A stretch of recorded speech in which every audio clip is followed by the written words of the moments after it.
Ah, it's good to be in my own world again. With my own animals. And my own house. And my own enchanting table. And my own... Wait, what's this? Oh, no!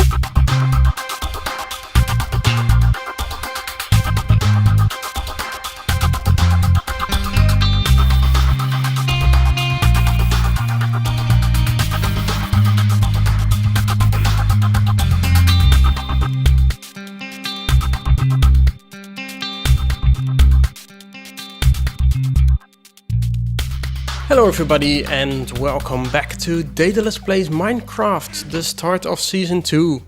And I thought that's a good moment to look back at all that's happened in Season 1 and see where we are now. So let's have a look at that now. I spawned somewhere in the middle of a forest. I built a quick and dirty shelter, mined for some stone and started a simple wheat farm so I wouldn't starve. While gathering some more seeds for the farm, I stumbled upon a nice open area, where I met a friendly green creature. I also needed more stone, and while searching for that, I found a zombie dungeon. But with no torches to disable it, I couldn't go in yet.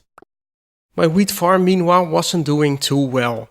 The crops were being trampled by animals, and I kept getting attacked by monsters. So I expanded the dirt shelter and fought to get bone meal. Now this was starting to get better, but I found I needed more wheat from a proper wheat farm. So that's what I set out to do next. I put fences around it to keep animals and monsters out, and pretty soon I had some crops growing. I built a small workhouse where I could put a bed and some chests too.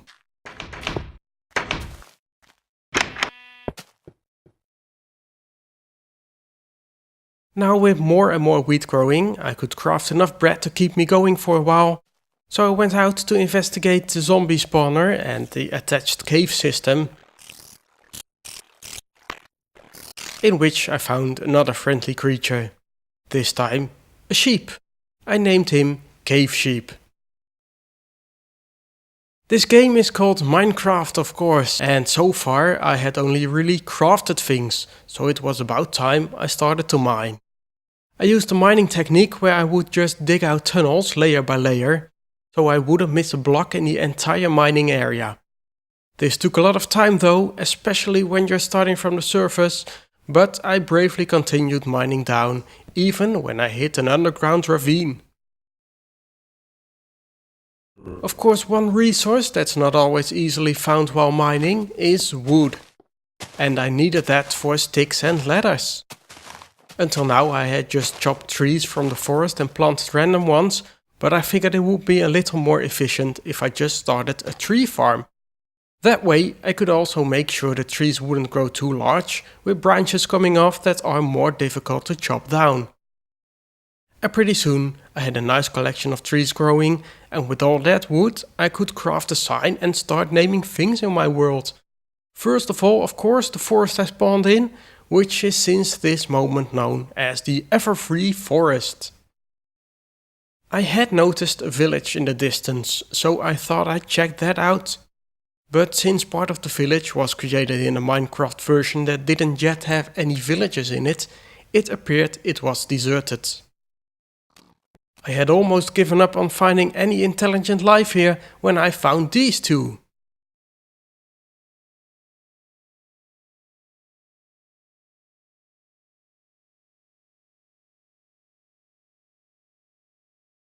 And as I gave up on finding any intelligent life, I decided to explore the immediate surroundings a bit more, and so I found a desert. I took a few cactus blocks there and headed back to the farmland, which was starting to expand with a sugarcane and cactus farm, and it started to feel like home as well. So it was time to also expand the little cabin I made back when I planted the wheat. I turned the workhouse into a larger storage area, put in some windows and added the first floor. I also decided to put stone bricks on the roof and built a whole new room on a side, on both the ground and first floor. In one of them I placed bookshelves where I could later place an enchanting table, and I decided to customize my texture pack. First of all, I changed the glass so it would look a little better, and I added some custom paintings as well.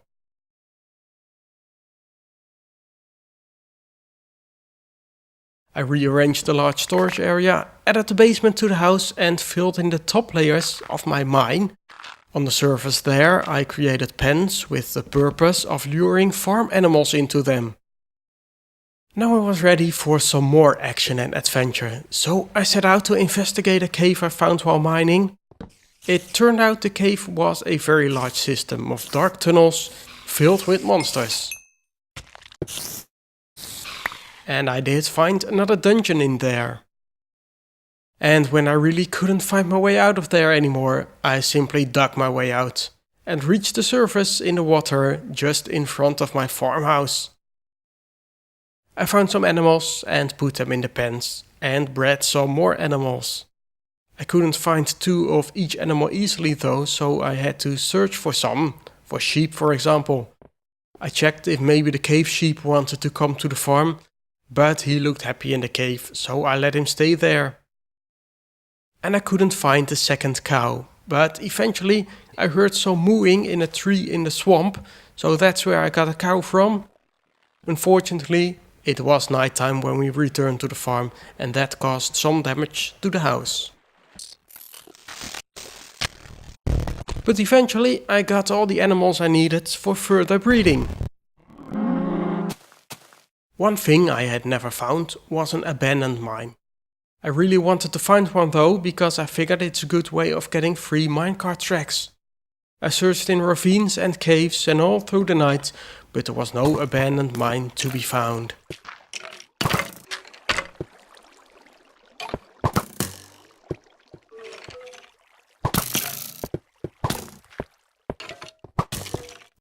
Eventually I spotted a light coming from somewhere underwater, and there indeed was a mine.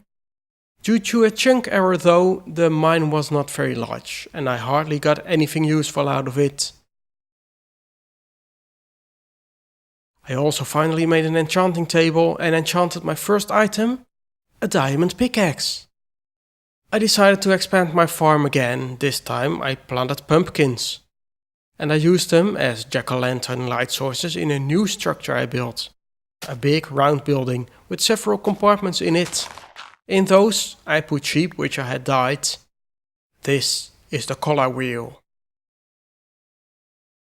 And then I was ready for some more adventure again. I crafted my first set of armor, all leather, crafted a map and a boat and sailed off to find holes at the bottom of the seas.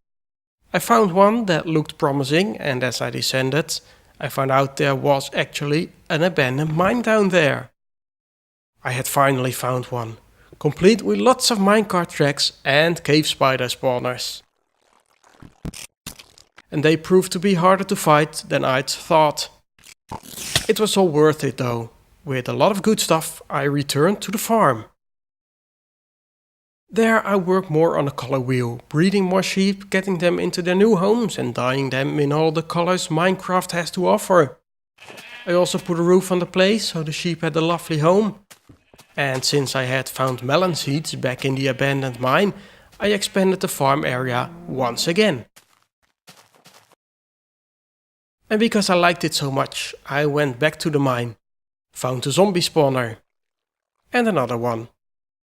Since it seemed I would be spending more time in that area, I decided to build another little workhouse here.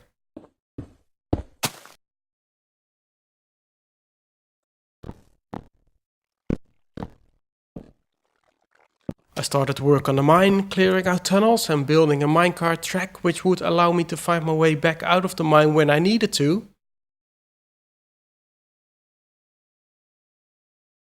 This was a lot of work and it was dangerous as well with all the monsters now in the mine and caves. So I upgraded my armor, made it all out of iron this time. And I needed it, because now I could fight the cave spiders a bit easier. Meanwhile, I had gathered some more experience, so I could enchant an iron sword. And also at the abandoned mine site, the old workhouse had served its purpose. I wanted to build a landmark here that would look a bit better, and since I always got to the place by boat, I thought a lighthouse might be a good one to build there. And then I jumped on a boat, but the lighthouse survived. Back at the village, I wanted to repopulate it with the 2 villagers that were there, but they wouldn't breed.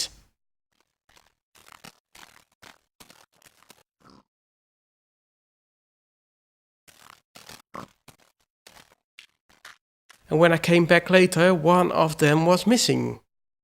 And just one villager alone can't breed, so I explored around the desert to maybe find a second village.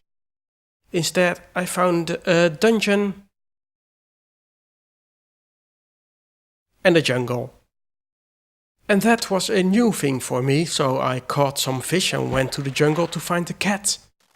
That wasn't so easy, but eventually I managed to find and tame an ocelot and took the cat back home. Of course, in all this time, Minecraft had changed. Now there were new wood planks, so I needed to add those tree types to my tree farm. And that meant the cactus and sugarcane farms had to go. Well, I wasn't happy with the cactus farm anyway, so that was no problem. I did replant the cactus and sugarcanes, just in a better location, and the cactus in a more preferable design. And speaking of design, I took the new wood planks and added them to my farmhouse. Since that was looking better, I also needed to do something about the front yard, since there was nothing but water. And of course, with me being Daedalus, what else could I build there but a labyrinth? I went back to the abandoned mine, clearing out some more tunnels and gathering tracks. And while I was doing that, I was being chased by zombies and skeletons and creepers. That led to an epic fight where a skeleton eventually shot a creeper, which dropped a record. The first record I got. Back at the farm, I made a jukebox to play it.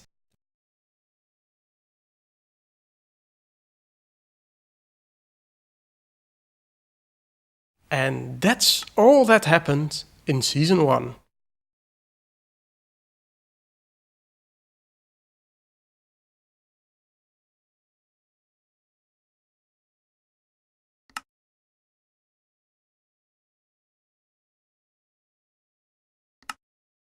So that's where we are now. Not much else happened in the time I was playing adventure maps. Just when I was mining one day, I heard this.